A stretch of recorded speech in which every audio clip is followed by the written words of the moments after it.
신약성경 마태복음 15장 29절에서 39절까지의 말씀 우리 한 목소리로 함께 봉독하겠습니다. 예수께서 거기서 떠나사 갈릴리 호숫가에 이르러 산에 올라가 거기 앉으시니 큰 무리가 다리 저는 사람과 장애인과 맹인과 말 못하는 사람과 기타 여럿을 데리고 와서 예수의 발 앞에 앉힘에 고쳐주시니 말 못하는 사람이 말하고 장애인이 온전하게 되고 다리 저는 사람이 걸으며 맹인이 보는 것을 무리가 보고 놀랍게 여겨 이스라엘의 하나님께 영광을 돌리니라. 예수께서 제자들을 불러 이르시되 내가 무리를 불쌍히 여기노라. 그들이 나와 함께 있은지 이미 사흘임에 먹을 것이 없도다. 길에서 기진할까 하여 굶겨 보내지 못하겠노라. 제자들이 이르되 광야에 있어 우리가 어디서 이런 무리가 배부를 만큼 떡을 얻으리이까? 예수께서 이르시되 너희에게 떡이 몇 개나 있느냐?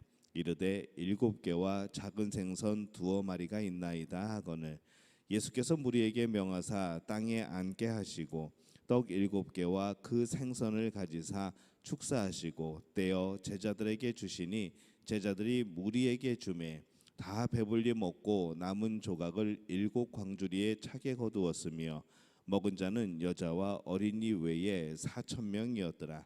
예수께서 무리를 흩어 보내시고 배에 오르사 마가단 지경으로 가시니라.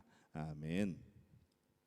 할렐루야. 하나님의 은혜가 오늘 하루의 첫 시간을 믿음으로 또 기도로 주 앞에 드리는 우리 믿음의 가족들에게 함께 하시기를 예수님의 이름으로 축원합니다.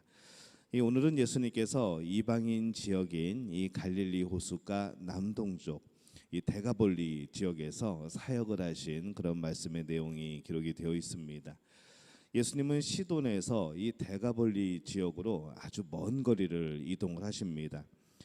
29절에 보면은 예수께서 거기서 떠나사 갈릴리 호숫가에 이르러 산에 올라가 거기에 앉으시니 이렇게 말씀을 합니다. 이 거기는 그 시돈이죠. 갈릴리 호숫가 데가볼리 지역까지 직선거리로 한 100km 정도가 됩니다. 100km가 좀 넘죠. 그런데 그렇게 먼 거리를 이동하셨기 때문에 예수님은 또 이 제자들은 몹시 피곤했습니다. 예수님은 자신이 그렇게 힘드셨음에도 불구하고 이곳에서 여전히 사람들에게 하나님의 나라, 이 천국을 선포하고 전해주십니다. 30절에 보면은 큰 무리가 다리 저는 사람과 장애인과 맹인과 말 못하는 사람과 기타 여럿을 데리고 와서 예수의 발 앞에 앉힘에 고쳐주시니 이렇게 되어 있습니다. 이 지역은 이방인 지역이죠. 이곳에 나온 사람들도 대부분 유대인보다는 이방인들이 많이 있었을 겁니다. 그들은 이 천국 복음에 대해서 유대인들보다 상대적으로 더 잘 알아듣지 못하는 그런 처지에 있는 그런 상황에 있는 그런 사람들입니다. 그리고 이곳에서 사람을 고쳐 주어도 고침받은 그들은 언젠가는 또 아프게 될 것이고 또 죽은 자가 살아났다 할지라도 그 사람은 또 언젠가는 죽게 되는 그런 상황에 있는 것이죠. 바로 이것이 이 땅을 살아가는 우리들의 한계입니다. 영원한 천국, 우리가 이 땅의 생명을 다한 다음에 예수님과 더불어 함께 살아가는 이 영원한 천국은 우리의 모든 것이 영원히 이루어지지만은 이 땅에서 우리가 경험하고 이 땅에서 누리는 많은 것들은 이 땅에 국한되는 것이죠. 그것이 이 땅에서의 한계라는 것에 우리가 속해져 있습니다. 하나님의 나라를 경험할 수 있습니다. 이 땅에서 우리는 우리의 마음으로 또 우리의 삶 속에서 또 우리의 그런 실생활에서 이 하나님의 놀라운 역사, 예수님이 행하셨던 놀라운 기적들도 경험을 할 수 있습니다. 그렇지만은 우리가 병이 낫는다고 해도 결국 하나님이 정해놓으신 그 생명 안에서 누리는 건강일 것이고 또 우리에게 주시는 복도 우리가 살아가는 동안에 우리에게 주시는 복이 되어지는 것이죠. 우리는 그 복을 맛보면서 그 치유함을 맛보면서 그 회복과 그 평안함을 맛보면서 영원한 하나님의 나라를 소망하게 되고 결국 우리는 예수님과 더불어 그 영원한 나라에 살게 되는 겁니다. 그래서 진정한 하나님의 나라, 우리가 이 땅을 떠나서 가게 되는 그 하나님의 나라를 소망하면서 오늘도 그 천국을 맛보는 삶이 우리의 삶인 겁니다. 예수님은 누구보다 자신이 그것을 잘 알고 계셨습니다.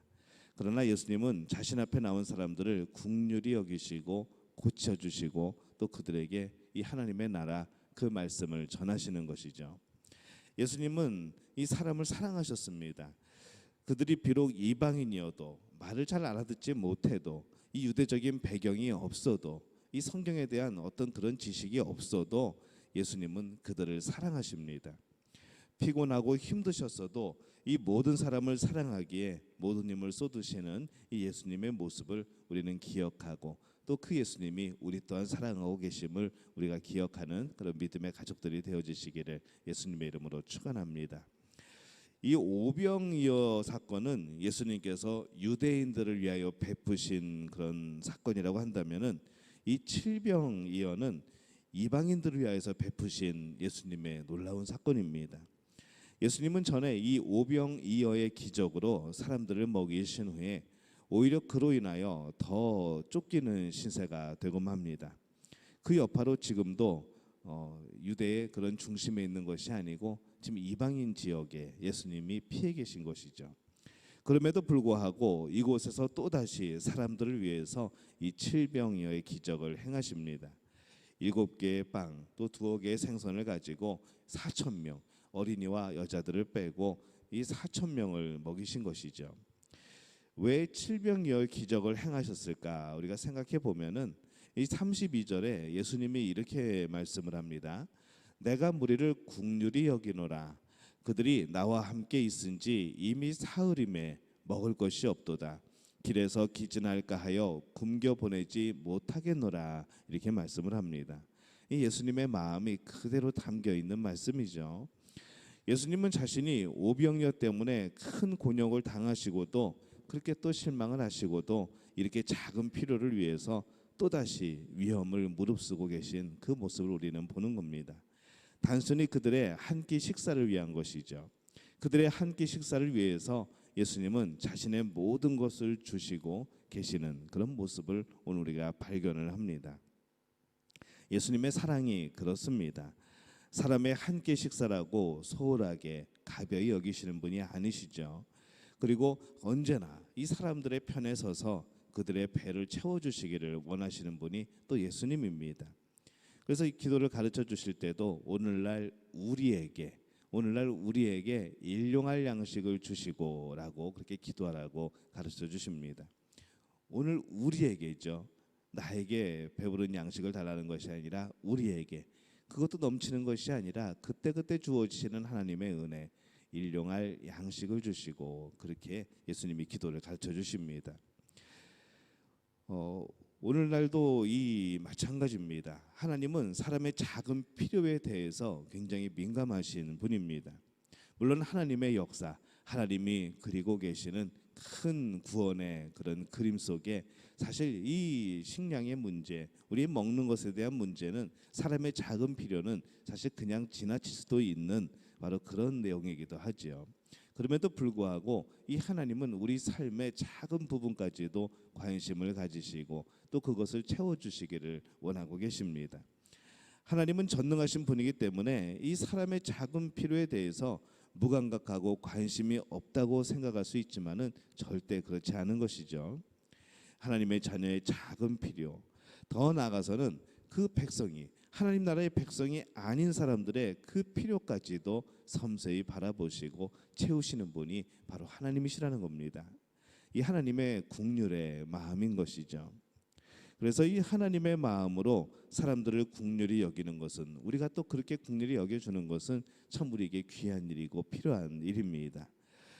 오늘 우리도 이 칠병이어의 기적을 이어갈 수가 있습니다.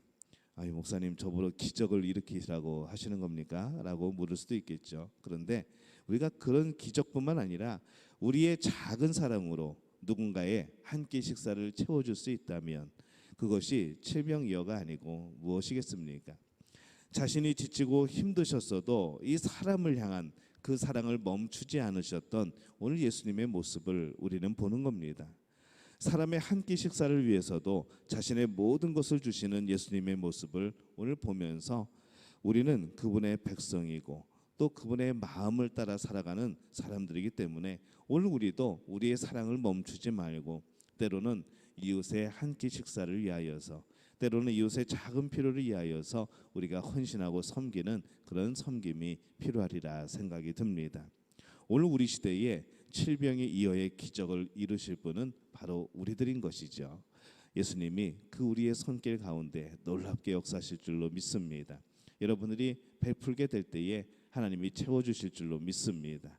여러분이 오늘 사랑의 마음을 가지고 긍휼의 마음을 가지고 우리를 채우시는 하나님의 그 사랑처럼 그 마음 그대로 이웃에게 베풀 수 있는 우리 모든 믿음의 가족들이 되어지시기를 예수님의 이름으로 축원합니다.